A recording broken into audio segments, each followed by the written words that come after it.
I was like canceling an interview because my water broke and I was a month early into the hospital. Like at 5 a.m. outside the hospital, being like, "Hi, I need to reschedule. A personal emergency has come up." It's like, I'm actually in labor. I don't want a seat at the table that does not want me. If the chair is not pulled out, I'm going to another table. I'm building my other table. People who treat people badly, I'll burn that bridge. May the bridges I burn light the way. She's my work mom. We no longer work together, but we worked together for a very long time. And she was the executive assistant to many people in the C-suite. So that's one of the most informed like minds you can have on your side. And she gave me the best negotiating tip, which was Hola and welcome back to the Latina Leadership Podcast. I'm your host, Andrea Diaz, and in today's episode, we're talking with María del Pilar Casal, a marketing executive who spent 15 years building revenue-driven storytelling at the intersection of media and commerce. Most recently, she led integrated marketing at Televisa Univision, overseeing a 400 million brand portfolio. Then at 37, she stepped away to become a first-time mom and start her own business. We talk about navigating corporate as a Latina, negotiating your worth, and what it means to redefine success on your own terms. So let's head over to the conversation. Hi, I'm María del Pilar Casal. Most people call me Pilar. I'm a marketing executive and founder based in New York. For the last 15 years, I've really been focused on helping brands through culture-first storytelling, creator partnerships, and community-led strategy across social, streaming, and live moments. Most recently, I welcomed a new baby and took a step away from the corporate world to just kind of build my own business and figure out what I want to do next. And so it's been a really exciting time of changes and self-development and a lot of creativity. Yeah, I love that. And I looked at your background too. You spent 15 years building an executive career, most recently overseeing a 400 million portfolio at Televisa Univision. And then, now at 37, you stepped away to become first-time mom and start your own business. So what made you hit pause when everything looked successful on paper? Yeah, I mean, I had a career I adored. For a little while, I had been thinking about what it might be like to take a break. I think, when I came up in my early 20s in corporate, especially in social media, it was grind, grind, grind. I just did a post on this on LinkedIn where it's like I came up in the, I'll sleep when I die or I'll sleep when I'm dead kind of hustle culture, which I was obsessed with and helped me achieve a lot of things. But I had definitely reached a point where I was, thinking about like, what would, in a year or two, if I just kind of took a break and got some rest. And then I got pregnant. And the pregnancy was really tough. I was super sick. So it kind of like life pushed the break earlier. And it was the right time. I had done a really nice stint at Televisa Univision. Previously, I'd been at L'Oreal, and then I'd come back to Televisa Univision for like my second time there. And so I'd done a really good stint. I had done some really good work, won some awards. And I was like, I think now the pregnancy is a sign, like maybe it's a time to pause. And ironically, I think the worry of what is it to take a break from corporate and to now go into motherhood and like, what does this mean for my corporate career? I ended up inadvertently really leaning into like my personal brand development, networking, going to events. And I was like, I'm almost more busy than when I had a job. So it's been really interesting to still need to learn how to slow down because I haven't quite gotten like the slow down piece. I was like canceling an interview because my water broke and I was a month early into the hospital. Like at 5 a.m. outside the hospital, being like, "Hi, I need to reschedule. A personal emergency has come up." Oh It's my like, God. I'm actually in labor. No, and I'm glad you described your transition. And, take us back to the beginning. You're a Latina from the Bronx walking into the corporate with no connections, no experience. And what was that like? And how did you find your footing? Yeah, it's a great question. So I think a lot of times we don't realize that, like, I had phenomenal parents. They were super educated, multiple master's degrees. I went to, like, I love the schools I went to. I had gone to City College here in New York. I think is a phenomenal school, prepares you very well from the business world. But I didn't know anyone who had worked in media and Oh, who had worked in corporate, right? My mom was a teacher. That's a union job. So the way you negotiate, the way you do anything, you have literally lawyers to do that for you. My dad was an entrepreneur. He's in real estate. He's in accounting. He makes his own salary. So even things like understanding that you need to negotiate, understanding how to even like research what other salaries were, something as silly as like just email etiquette and the way you set that up, that's very particular depending on the business that you're in. It's different in each one, media versus tech versus publishing. And so I didn't have that intel and I kind of had to learn it as I went. So like I did a terrible job and didn't negotiate, for example, my first offer learned that, never did that again. Then I like learned and understood. But I think it was at first a little bit intimidating because there definitely is kind of a corporate culture and everything. I remember even the first 3 months of, and it was the first time I started working, because I worked a lot freelance in an agency, but it was much more casual. The first like big corporate job I had was my first stint at Univision, and it was on the corporate communications team. So you can Oh, imagine it's very buttoned up. yeah. I remember the first 3 months that I was there, I wore only dresses because I was Wow. just like, is it, I was Yeah. like, kind of like, what's the business person? Then, like my boss was like, hey, you can wear like pants and a shirt, you're fine. But I was just like, so it's even the pressure you put on yourself internally. So I learned a lot, but a lot of it had to be self-taught. A lot was learning from mistakes and also just coworkers. And I'd be like, hey, is this email like okay? And they'd be like, hey, the person you put in the two is the person you're sending the message to. The person in the CC is the person you're making aware of it. So like little things like that. Yeah. Now that's why I love AI, because you can quite literally, and now there's LinkedIn and other things, so you can ask those questions like, hey, how do I send an email appropriately? Does this tone sound right? Yeah. But I think it was a lot of just getting used to it. I got lucky that it was at a company though full of Latinos, and I was on a team full of Latinas. So overall, how I showed up and my culture and even like how I spoke was very much, I think, accepted and welcomed and celebrated, my big personality. But there were just kind of the little details of corporate that I had to learn. So now people reach out for mentorship and stuff, and I'm like, do you know how to send an email? I know it sounds silly, but like this is where you put the person, keep it short, do the most important at the top, little things like that. Yeah, no, and it's like I can imagine like starting the workforce and you're like having to discover those like little nuances that you weren't Mhm. really well aware of. And I'm glad you put yourself out there to like ask those questions because that's what happened to me too, like having to ask those questions and like not being nervous like, "Oh, they're going to think I'm dumb." Like no, Mhm. it's like you're having to Oh my learn and God. adapt. And it's something Isn't that our little. number one fear?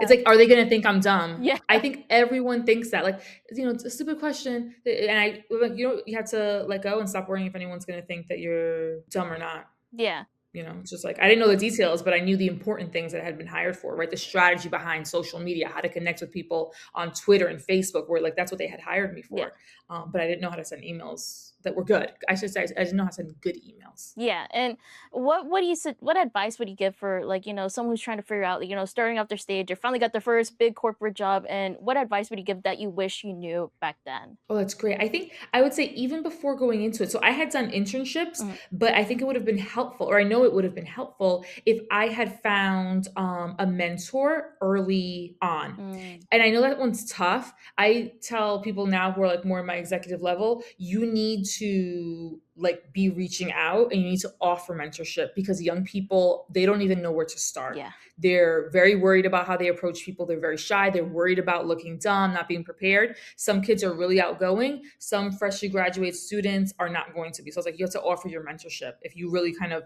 want to open the doors of these spaces, especially to our community. Yeah. You have to be more proactive about it. But while we, the executives mentoring, get better at reaching out, I think if you're coming out of college, or you're pivoting and going into a new corporate role, see if you can get yourself a mentor in your area of expertise. Mhm. There's organizations you can reach out to me on LinkedIn. I can help try to find you someone. But get yourself a mentor and gather as much intel as you can for your negotiation of your salary. Yeah. So this can be really tough because information is very hard to find. I will tell you, one of my pet peeves is when people say that women don't negotiate because they're not confident, or that Latinas don't negotiate because like we're like our culture like doesn't teach us. I'm like, no, we are powerful negotiators. We just don't have the Yeah. information. For sure. So if the salaries aren't listed anywhere, how do we know where to even start? Right? You go to Glassdoor and the ranges are so wide. Yeah. So if you can, it's really, if people say research, I'm like, yeah, but the ranges are incredibly wide and titles are different in every company. So how do you know?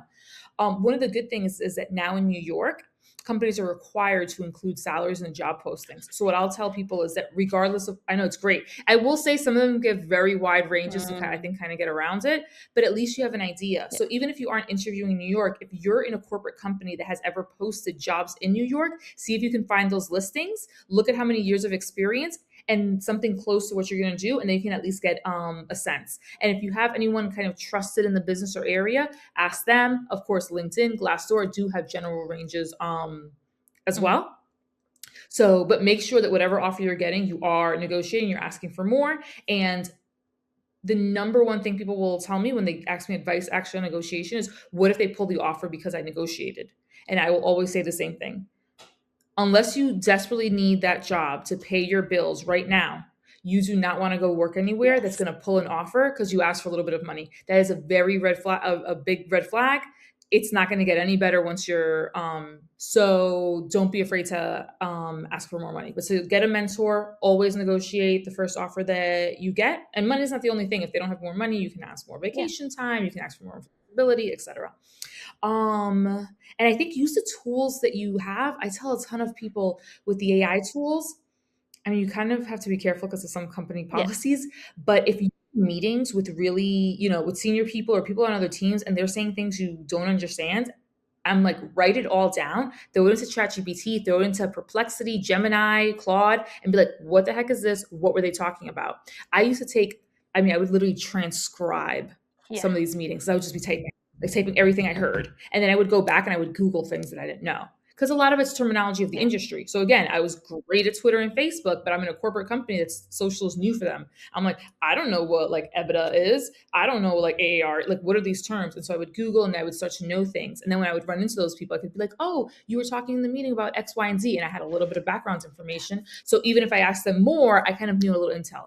Now I tell people you have AI tools, ask them a bunch about it. Ask it to find you articles related to that thing that they spoke about or whatever. Send an email to somebody. Oh, you were talking about, how you're looking for new revenue opportunities at XYZ. I saw this streamer just did whatever.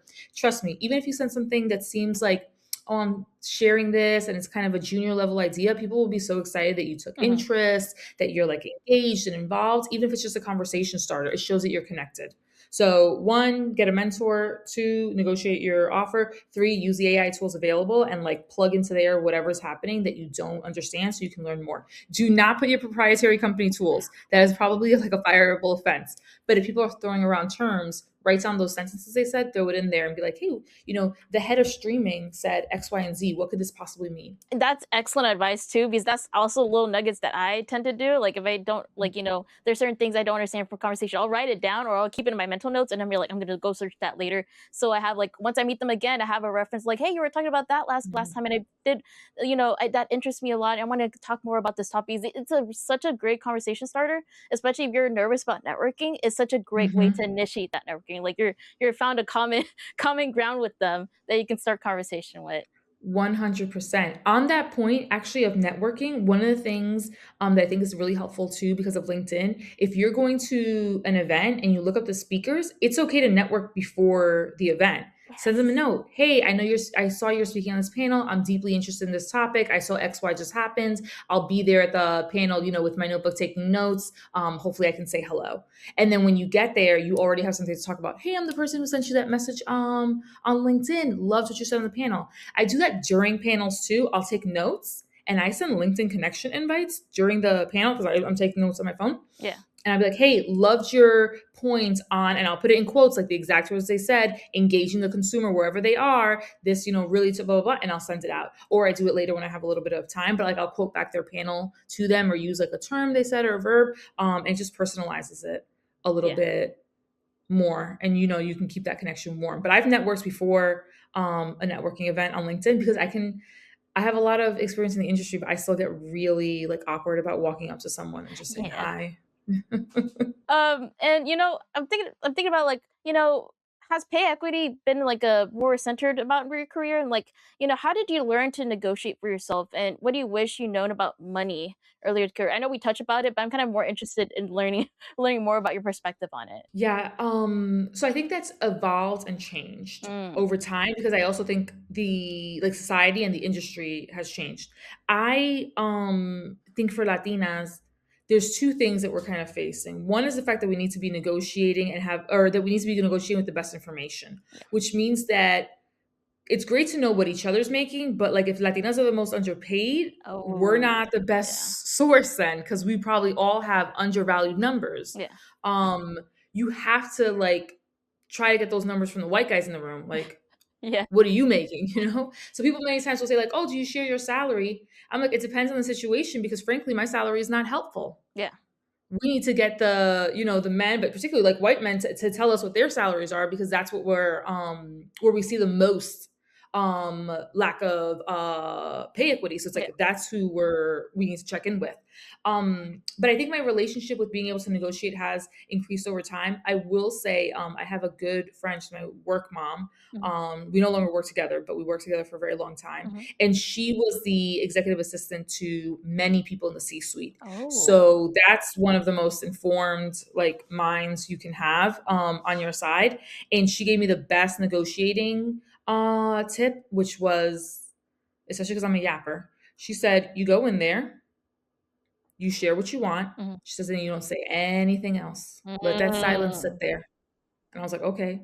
She says, you do not make a case for why you should have that salary. She Mm. said, you wait for them to tell you why you shouldn't. Yeah. And so that's really interesting because she said, if you go in there with a real long spiel about why you deserve XYZ, you're saying everything great about you. Okay. If you Oh. just say, hey, based on what I'm seeing in the market, based on my experience, here's what I want, and you wait, when they tell you, oh, I don't know about that, you can ask them, why don't you? They will tell you what it is that's holding them back. And then you can attack that specific thing. So you can Mm. do your whole spiel about how you're great, but you didn't hit the one thing that they're thinking, which is, I don't know if we're looking for someone also who has an MBA, et cetera. But if you stay quiet, let them say it first, you can address that one specific point. So, we'd like someone with an MBA. Absolutely understand. I spent my last role, owning a PLN. That's PLN is the acronym for Premio No Nuestro, which is an award show that just happened for a P and Yeah. L. I've managed that. I've worked with finance on X, Y, and Z. I've grown business 20% year over year. So I understand you're looking for someone with an MBA, but I think all the things they would bring from their MBA, I've already proven in my last role. So, I still think X, Y, and Z should be how much I'm making. But that was really powerful. I did that in one of my last negotiations, just stayed quiet and just waited for them to give me the information. I was lucky that the other person on the negotiating table was a very transparent person who Mm. was, committed to being fair in all their offers. And it was, I think, at a time where it was an employee's market. So it worked out well for me. But that's the number one thing that I've learned is you really have to say less. You have to have kind of all your information going with confidence. Know what your bottom like number kind of is or what else you might want. And then also feel out the Yeah. situation, see how the person's reacting, etc. Now, so that's the one thing of having like good information. The second thing, which we can't really do anything about, is that we've seen studies that say that when women ask for more money, sometimes they're judged more harshly than if a man Yeah. does. So unfortunately, there's nothing you can do about that. But I think sometimes we worry that we will be judged for asking, but the reality is you're probably going to be judged regardless. So you might as well just ask for more money anyway. But I think ask like your white male friends what they're making if you can. No, but thank you for that advice because that I was kind of curious too, like how do you got because you've been in those spaces, how do you got in that type of advice too? And talk about you being in those spaces. You spent over a decade of rooms with high level decision makers, and so how do Mhm. you navigate perceptions about Latinas in those spaces without losing yourself? That's a fantastic question. So I have to caveat that a lot of my career being spent around in Latino media in multicultural marketing, Mhm. like in L'Oreal, even where it was a European and American company, I've been lucky that I've been in diverse spaces Yeah, where people are used to kind of different cultures. yeah, Obviously, L'Oreal being more of a French culture, mhm, it's different, but they were used to kind of balancing between US, French, and they're a global company. So when yeah, you're a global company too, I think sometimes there's a little bit more flexibility because they're used to interacting with different countries and different cultures. Um, but when you're in a room with decision makers, listen, I've reached a point in my career where I do not want to be anywhere where I'm not wanted. I don't want a seat at the table that does not want me. If the chair is not pulled out, I'm going to another table. I'm building my other table. Now, I yeah, say that with a lot of years of experience, which have built confidence and like, I know what I do. I do it well. mhm, If that's not for you, great, I'll find another opportunity. I think when you haven't reached that point yet and that confidence isn't there, it is much more exhausting to try to be something that you're not than to just show up as yourself and people get used to it or you realize it's not the space for you. yeah, I do want to also say though that I think we lean heavily into showing up as your full self, but I think you need to do that within whatever feels right for your own boundaries. yeah, Not every space is a safe space to show your full self. And also, many times there may be parts of yourself that you just don't think someone's even worthy of being a part of. So I think it's kind of like that balance. Show up as who you are, who you feel most comfortable, but at the same time, if there's other aspects that are your more true self, but you want to save for other areas of your life, I think that's absolutely fine.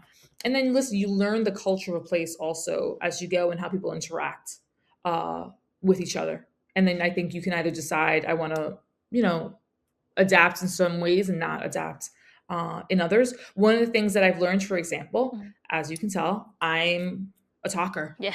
and I can go off on a ramble. I've had bosses who are phenomenal bosses. They cannot handle that level of talking. Oh, The really fast, the Latina with the big hands, they are wonderful. But I can see that, in their style and their personality, it can be a lot. yeah. So I'm like, okay, I need to go shorter and slower Yeah. with this person.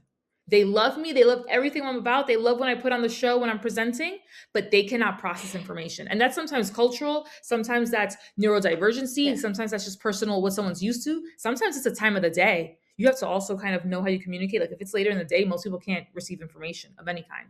So that's also another part of it, which I think is you show up as who you are, but also you want the person on the other side to do an action, Yeah. to do something for you. You have to then taper how you communicate, not because there's anything wrong with how you do it, but just because if you want someone to do something for you, you need them to understand what you're Mhm. saying, and so then you have to adjust. No, and I like that too. Is like taking consideration also the like in adjusting to personalities of other people. I feel like sometimes we're like, oh yeah, me, and then we don't realize, hey, like this person might not be able to take all of me, so I have to adjust a little bit. Yeah. And yeah, no, it's being considerate. Yeah, like as you mentioned, it could be, it could be they're just not used to processing information that quickly. They're not used to Mhm. interacting with people with bring that much energy constantly. So it Mhm. could just be an adjustment for them too. So it's like kind of meeting the middle ground. So Yeah, yeah. I mean, listen, I know. I think it's like there's so much that's cultural, but I had a Latina coworker, and it was just like it was sensory overload for her. Sometimes my big personality, and she loved me, I loved her. It was just like I realized, oh no, no, this is like just a lot for her brain to take in. Like for me, it worked, right? Fast, fast, fast. Yes, yes, yes, I'm going. For her, it was like, no, I need a breath in there. So I think, yeah, that's also a part of it. And I think respecting other people, you want people to accept and understand you. And I think like with this coworker, part of her showing up as her true self was being able to say, hey, I need it slower, I need a quieter room, I need a quiet corner. That was her true self at work. So you also kind of learn to. yeah, and you mentioned in the beginning like how you you ingrain yourself into hustle culture. So I'm curious, like, how did you protect? We're hustlers, like us Latinos, we're hustlers. Mhm. So how do you protect your energy while still delivering but not getting burnt out? That's a really good question. I don't know that I've ever achieved that, if I'm really honest. I would say I've been working 15 years. Yeah. The first 10, I for sure did not. I burned myself into the ground.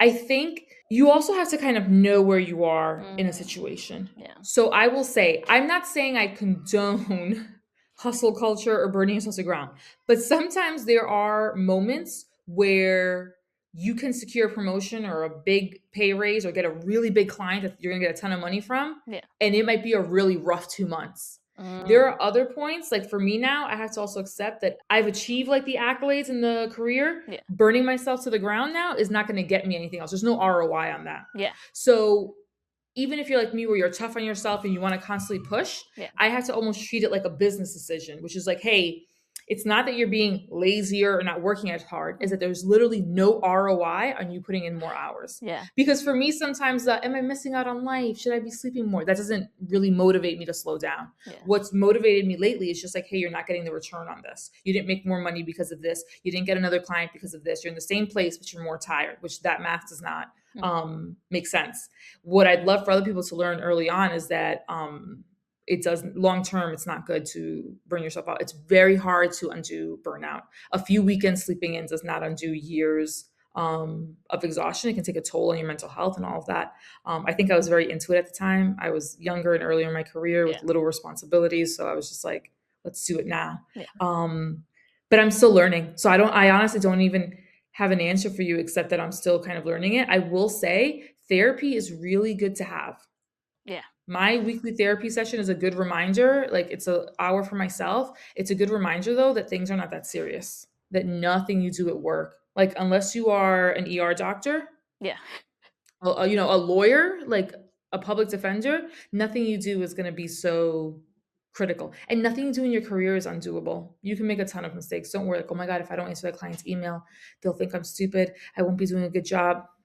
You'll be at a new job in 2 years. No one will remember that email. So you have to remember your career is also long, Yeah. and your professional reputation is what you make it, right? And you present who you are.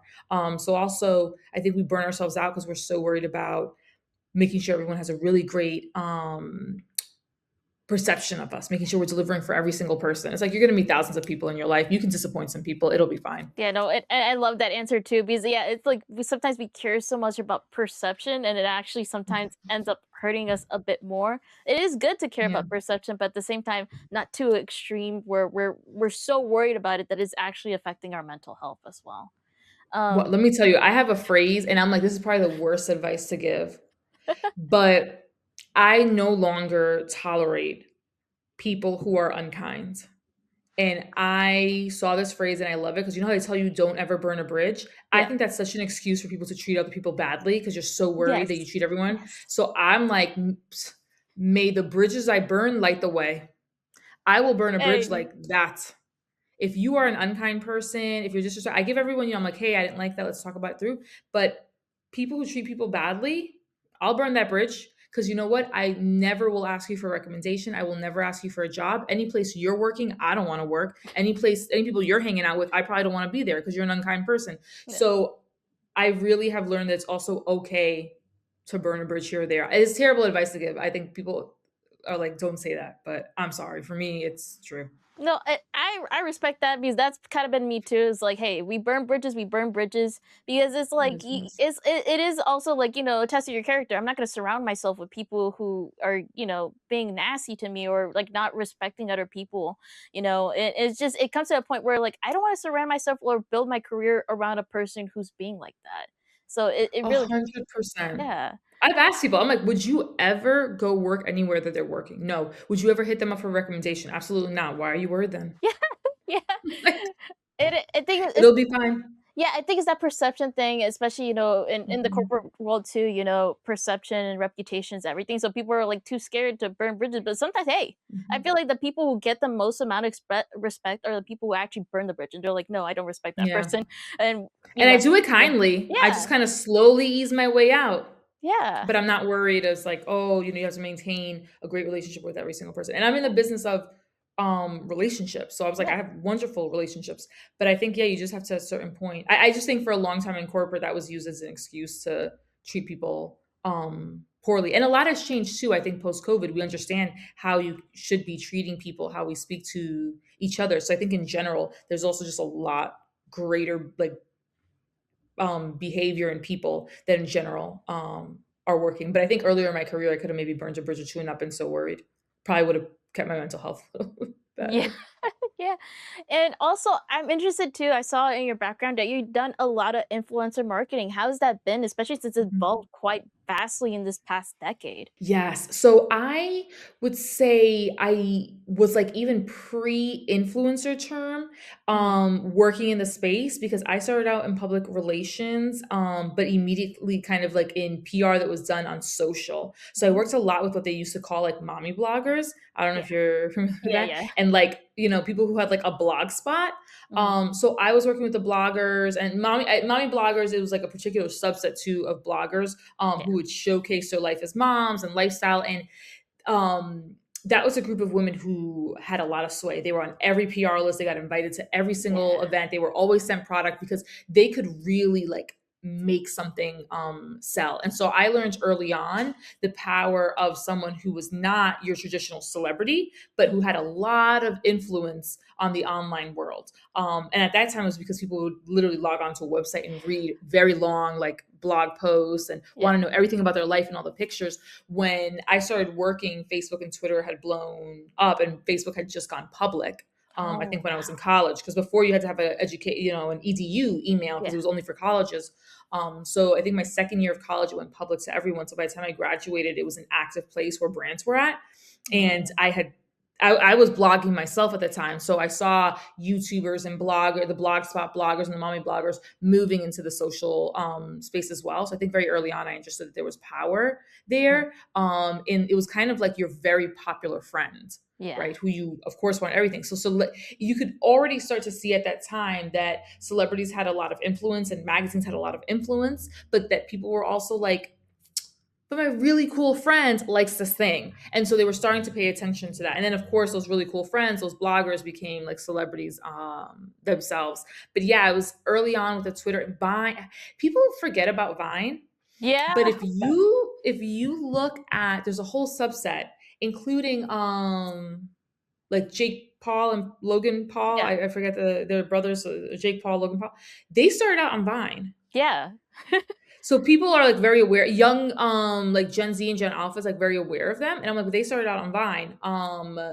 The Rudy Mancuso was like an Amazon movie. Yeah. He started out on Vine. You know, some people who Lele Pons started out on Yeah. Vine. So all these people started out on Vine, and then Vine shut down. But Vine created that class of people who were influencers but also content creators, because when Yeah. Vine started it was 6 seconds, and for you to make something really good in a 6 second looping video you had to be quite creative. So that started to separate. That's like the separation of like, oh, this person isn't just cool outfits, funny jokes, this person can actually create content. So when they shifted over to Instagram, and you got these short form content creators, the skits and all of that stuff, I think that's when you have like your next class of creators, and obviously now it's continued to evolve. But I've sort of been there all along the way as each platform came and watched the evolution. So now I'm working with influencers. It's funny because you see it all repeat. Yeah. Now I have in personal work that I'm doing, and kind of what I'm personally passionate about is looking at micro and nano creators. And it's Mm. funny because it all continues to be the same thing, right? Celebrities got so big, people were like, no, but kind of who's more authentic, who's more real? Oh, this blogger,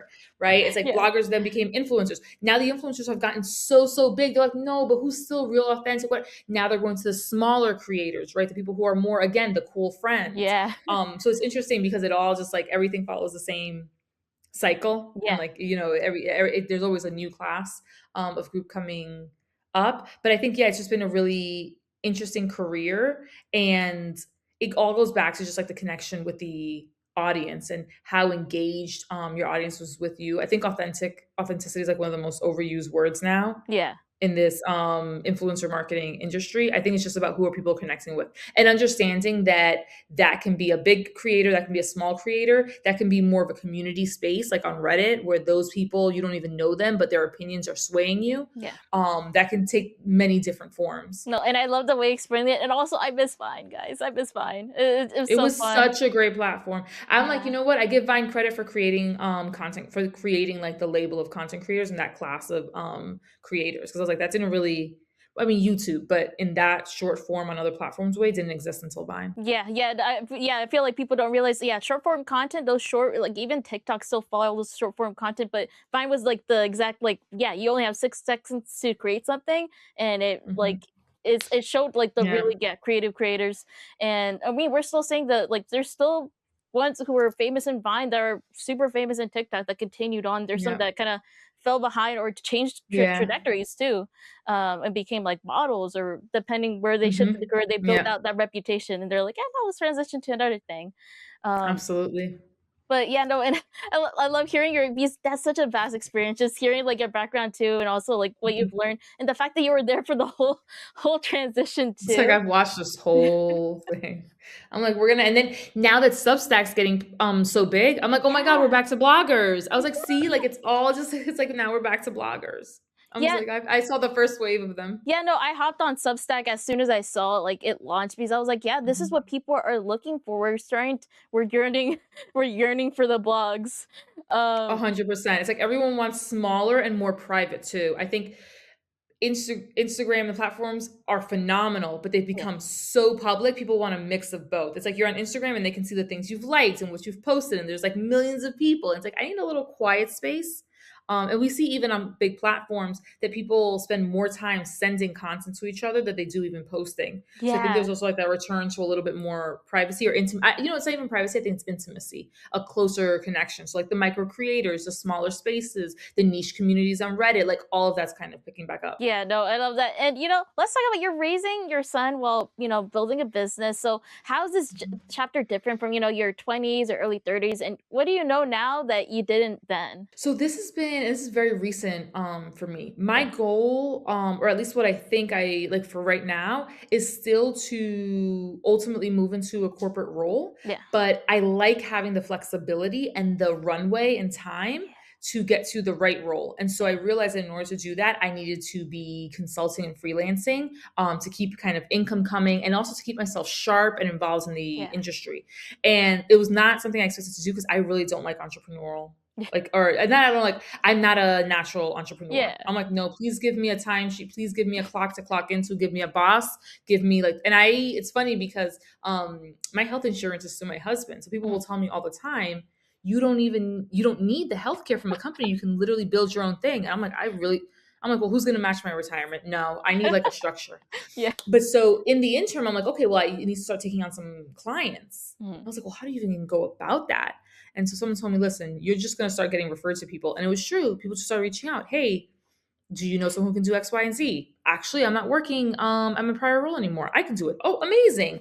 Or hey, can I give your name? So and so. And so it's like I just started kind of picking up clients that way. It's interesting and it's different because you don't have a huge name behind you or a huge company, right? Yeah. You have your resume that Yeah. stands tall on its own, but like I need to follow up with my clients on like paying Yeah. for their services, right? I need to determine my rates. I need to go out and see and calculate that based on what I am seeing. Whereas I'm used to, a salary. If I work more, I can make more. So it's like a very different way of doing things. I will say also that it's really built up, I think, my professional confidence Yeah. because to be in rooms, be invited to speak on panels and events, yes, because of the places you've worked and your experience, Mhm. but to be invited when you're on your own, not with a company behind you, it's been very it's really helped build my confidence. I'm like, "Oh, I'm here because they're interested in me." Like, what I'm saying, which might have been the case before, but I think it's different when you don't have that company behind you. And to, pitch a client and work on their business and it's just you and they like it and they're like, "Yeah, this is great." That for me has also been, I think, really confidence, like building up my confidence. It's also, by the way, different because now I do everything myself, whereas before I had quite a large team. Yeah. So now it's like, oh, I do the big level strategy and the small details. But the one thing I tell all my clients, I'm like, listen, you're gonna have to hire a designer because I'm not good at designing PowerPoints. I had someone very good on my team before for that, and I cannot afford to hire them for my Yeah. business. So you're gonna get an ugly deck, and someone at your side can fix it. And they're like, okay. No, I love that. And like we've heard the majority of your story, and I wanted to ask, is there anything else that we haven't touched upon that you want to talk about? I will say one thing I've also learned, and this is about corporate and kind of to what your point before fitting in. Yeah. I was never good at, I think, the kind of, I don't know if it's like politicking or schmoozing Yeah. in corporate spaces. I was always just kind of a little bit quieter and really hardworking. Yeah. And I see a lot on social media. People tell, no, like you need to do X, Y, and Z. You need to work, it's not about working, it's about who sees your work. And all of these things are true, but I will tell you that I've built what I think is a very successful career being absolutely myself Yeah. and being a little bit quieter and just working really hard. I've been lucky that I've had, I think, managers who cared about work and less about whether, I was like talking them up or chatting them up. Yeah. But I think sometimes we're pushed to be very different or to Yeah. operate in different ways. And while you should be networking, making connections, and showing off your work, it's okay to also be that quieter person in the room and to just work hard and deliver really good work. I think there's still space for that in this industry. And as I mentioned before, it's a lot easier to just show up as who you are versus trying to be something else. So I'm like, yeah, I think I'm just gonna do good work, be kind, and every so often tell somebody, show, join a meeting, do a presentation, show them what I'm working on. I like to do a podcast, speak on panels, but I do think that it's okay, whether it's because you're an introvert or because you're shy or whatever it may be, to Mhm. just kind of build your career the way it feels good for you. Because ultimately, your career only has to serve you, right? It has to pay your bills, unless you're Yeah. lucky enough that someone else is paying them. God bless. Yeah. But it has to pay your bills, and then after that, after it pays your bills, it just has to make you happy. Yeah. So you really decide what your career can be. And there's a lot of this thing I think on social of like people showing off their careers and like what's a cool career and like, oh, but I'm not a business. Let me tell you something. I don't know if anyone's been checking out the Staples Baddie. Yes, Okay. I was gonna ask about that too. They are working at Staples. They're the most popular person on the internet right now. Yeah. So your career is whatever you want it to be. Do you know, it doesn't mean everybody has to be an influencer. But what I'm saying is Yeah. like however you want to show up, however you want to talk about your career, you are that career person. You are that career Latina. You're that badass. You are whatever you want to be. And you can be working a job that you're like, oh, I wish I had this. Does that job pay your bills and make you happy? Own it. You're the best at what you do. Because I see a lot, I think, comparison on social and stuff. And I'm like, listen, a lot of those people's working in tech are miserable. Yeah. Okay. Yeah. They're exhausted, they're miserable. So also don't like compare too much career-wise with what you're saying. But no, I love the Staples baddie. Yeah, no, it's been amazing. Like I saw her first post when she started trending, and I was like, "This is great because she's helping people also showcase like services that people weren't really well aware of, and she's also doing it being herself." And I was like, "Yeah, Yes. I'm like, they were saying about stickers. yeah, I was like, I should get, and they were doing it of a cat. yeah, I was like, I should get stickers of my cat. yeah, I'm legit trying to find a good picture. I'm going to Staples and be like, Staples baddie said I could make stickers of my cat. hey, Give me the computer. yeah." Yeah, no, I saw her do it also. Like I think it was like thermal printing on like a mug, and I was like, "Oh my god, I didn't know they did that." Like, I'm gonna go Yes, get a yes. mug. That's the best promotion besides their back to school promotions, which I think are always good. They have Yeah, good deals. Best promotion they've ever had. yeah. I'm like, give them a deal, give them a contract. Yeah, and I love that they're leaning in because sometimes in the when like somebody becomes that popular for like like a corporate brand, like sometimes corporate won't know how to deal with it. Mhm. But they've done a phenomenal job. Like I think they sent her like like I saw most recently sent her like a gift box of like from Staples, like from Oh, I corporate. hadn't seen that one. Yeah. That's awesome. Yeah, so it's like it's nice that they're leaning into it. I see them in the comments too, and they're Mhm. leaning into them. You're like, yeah, That's like awesome.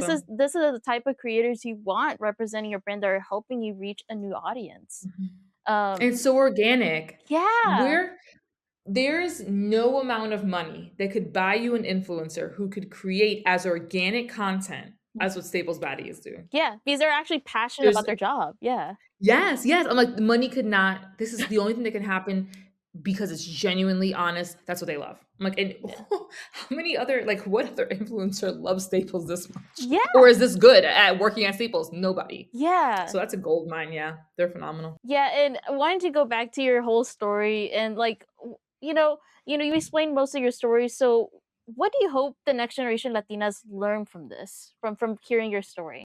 I've already seen this with Gen Z, Yeah, but I think there's no need to try to get us to get at a table that doesn't want you. yeah, I really, and listen, I may be wrong, but I'm just seeing so much happening that we're building for ourselves.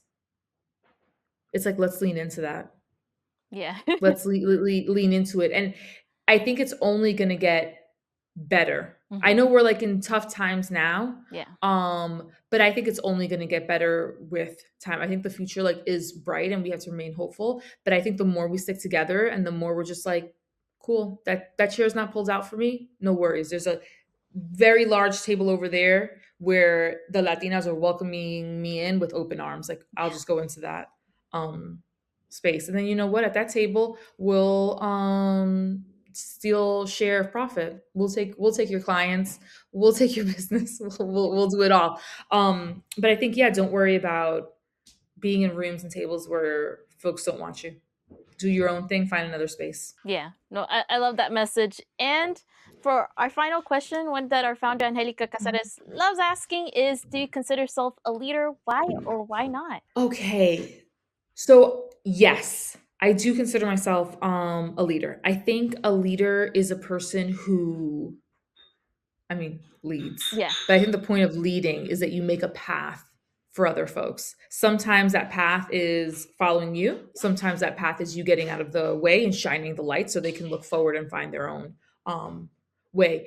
But I do consider myself a leader because I think that's where I most thrive is in bringing people into the spaces I'm at and empowering them. I think to be their best yeah, selves. And I encourage other people. It is wildly fulfilling yeah, to help someone else reach their potential. Wildly fulfilling. I think a lot of times we get caught up in our own story and what does it say for me? And I can say that, and again, because they tell you not to be this way. yeah. They tell you like, no, you got to think about yourself. I'll give you a quick Hmm. example.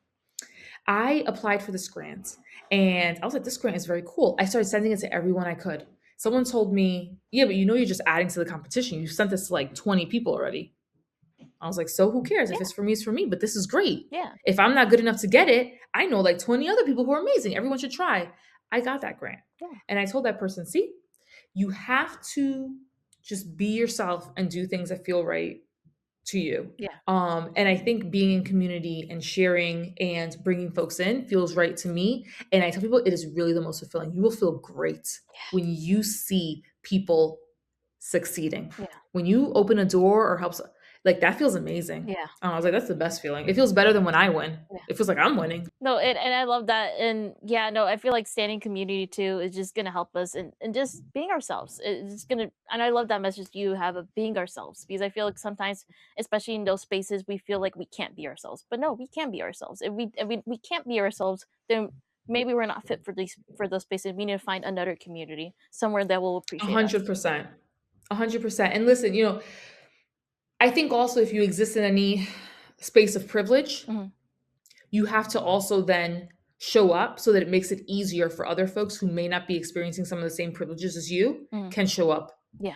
as themselves, right? As a cis woman, as a Latina who's showing up in spaces looking the way that I do, Yeah. there's certain privileges that I have. So I need to show up as myself, and I need to make it very well known that other people can, because it is easier for me to do. Yeah. So if you're in a space where you do have some type of privilege, it's like I can't emphasize enough, be yourself and make it okay, because there are some people for whom there are so few rooms Yeah. where they can safely be themselves. So you have to also kind of use the fact that you have that privilege, I think, to open it up a little bit more. But yes, they don't want you, just move it, because Yeah. life is short. Go Yeah. where you're wanted. Yeah. And thank you. Go where you're celebrated. Yeah, no, and thank you, Pilar, for having this conversation with me. I know our listeners will greatly appreciate it. Like, we covered so many things, so I know y'all will You appreciate. have great Yeah, questions. no, and You have great these are questions. these are for me things I know our listeners are wondering about, and things I'm also wondering about. So thank you for having this conversation with me. And where can our listeners find you? You can find me on LinkedIn. I'm all over social, but I'm more private in some spaces. I'm very active on LinkedIn and very public. And I always, whenever like we have these conversations, if you're about to negotiate an offer, whether I'm in your industry or not, feel free, DM, send me a message. Let's find you somebody who has more intel. Let's do the research together. I'm happy to practice with you what you're going to say when you negotiate, but please, please negotiate every offer that you get. It's so important that we get as close to pay equity as possible, but then also that you make as much money as possible for the work that you're doing. So I'm on LinkedIn. I'm always happy to answer any questions, but especially if you're about to negotiate an offer and you're like, I don't even know who to ask, hit me up. We will find someone together to help you. No, I love that. Thank you so much, Pilar. And thank you, amigas, who are listening to this episode. Today, Pilar reminded us that the path to leadership isn't always linear. She spent 15 years climbing the corporate ladder only to realize the next step wasn't more of the same. It was something entirely her own. She also reminded us that our cultural fluency is not something to hide, it's leverage, and that negotiating for yourself, especially when you're underpaid and overlooked, is a skill you can learn. Pilar is now building her own business while raising her son. You can follow her journey and connect with her through socials, especially LinkedIn. And thank you for listening. If this episode resonated with you, share with another amiga who's trying to figure out her next move. I'm Andrea Diaz, and this is the Latina Leadership Podcast. Nos vemos!